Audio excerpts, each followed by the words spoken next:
आपने मेरे चैनल को अभी तक सब्सक्राइब नहीं किया है तो सब्सक्राइब कर दीजिए।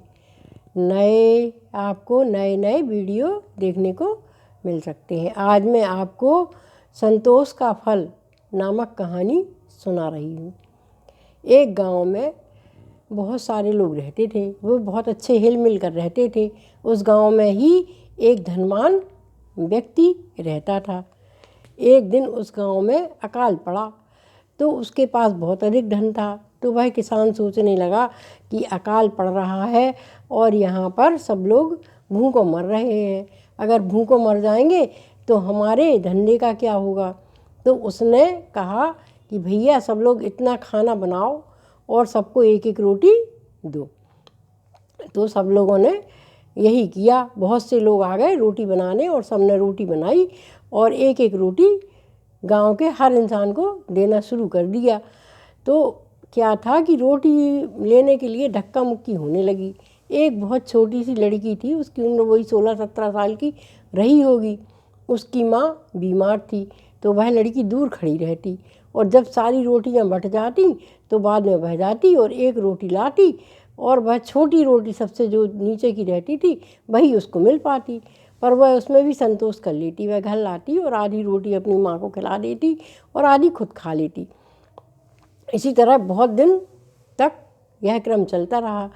करीब 15 दिन हो चुके होंगे। एक दिन उस धनवान ने कहा कि यह लड़की जो है रोज़ सबसे बाद में सबसे छोटी रोटी लेती है। तो उसने चुपचाप उस छोटी रोटी में एक मोहर रख दी और जो है रोटी रख दी।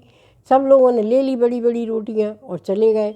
अब वो छोटी रोटी बची तो वो लड़की ने छोटी रोटी ले ली और आ गई घर आई तो उसने अपनी माँ को खाना खिलाने के लिए रोटी के 2 टुकड़े किए। तो उसमें से एक सोने की मोहर निकली। तो उसने माँ को दिखाई कि माँ ये शायद आटा मारते समय सोने की मोहर गिर गई होगी।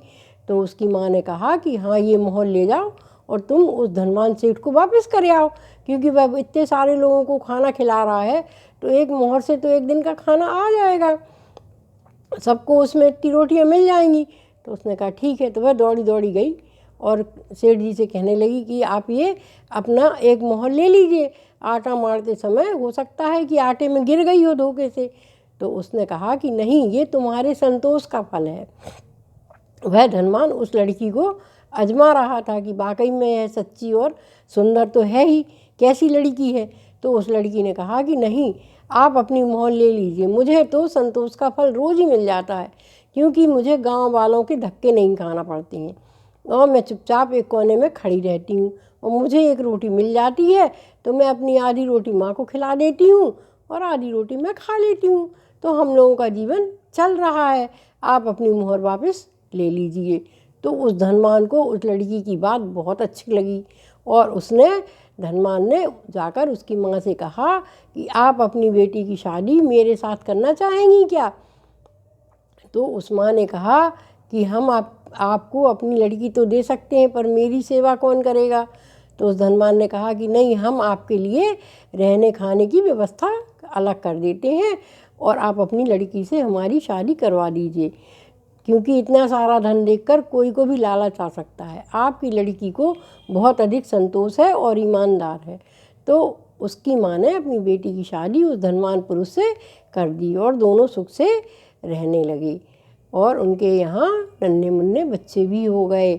हमें हमेशा हर काम में संतोष रखना चाहिए। हमें इस कहानी से यही शिक्षा मिलती है।